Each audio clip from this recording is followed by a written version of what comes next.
Hi, everybody.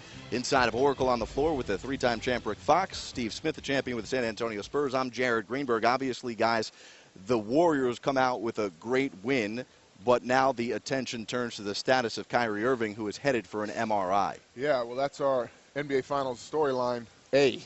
Right now, we saw Kyrie Irving show up in this game one, what appeared to be extremely healthy, ready to go. Played at a high level, and right now they're dealing with potential absence of him for the rest of the series. You know, Rick and Jared, I was so happy, like you said, the way to see he was moving, obviously, and then he played well. But to see just the look on his face, and you know, you go through so much rehab. You're in the NBA Finals, your first time. It just made me feel for Kyrie Irving at the end of the game.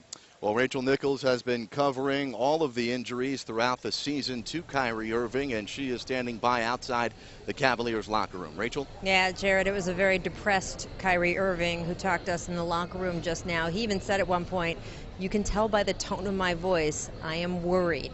He said that the doctors told him initially that they didn't see any MCL or ACL damage in the left knee. They also said that his right ankle, which he twisted, you can see there when he went down, should be fine. He said he wasn't really feeling pain there, so that is the good news. But the bad news is that Kyrie said for him, it felt a lot different than previous times that he has tweaked or aggravated the knee during these playoffs.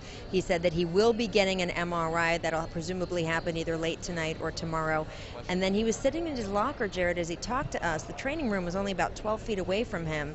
After that, he stood up and he needed help to get the 12 feet from his locker stall to the training room. Not a good sign for Cavaliers fans. Well, Rachel, yesterday you reported a conversation you had with David Griffin about there wasn't the concern for further damage being suffered in that left knee.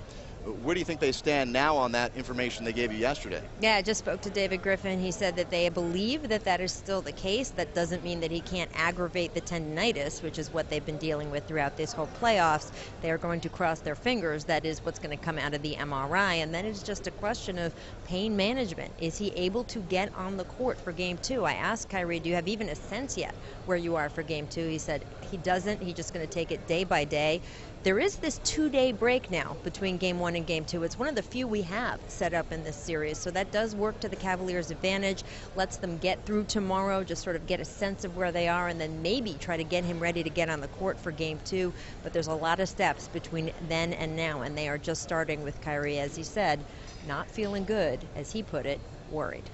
Well, Rachel, 2:30 Eastern on Friday. We will have our media availability show, and I'm sure you'll have a lot more updates for us then. Absolutely. All right, that's Rachel Nichols outside the Cavaliers locker room, where all season long it's been injuries, and this team, Smitty, has had to overcome injuries. Now, as Rachel mentioned, 2 days off to either get Kyrie healthy or figure out what plan B is.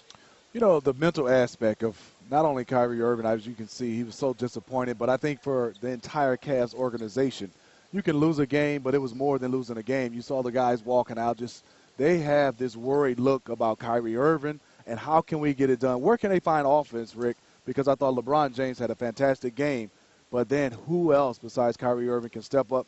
J.R. Smith struggled today knocking down shots. He did. He had a quick start with three three-pointers going down. But when we think of James Jones, who's had moments in the series, in the playoffs so far this year, Matthew Dellavedova did not really get a ton of minutes, but may potentially have to step in as Plan C again. I consider Plan B being the adjustment once Kevin Love went down. And then they had to deal with Kyrie Irving going out, which shifted them to Plan C.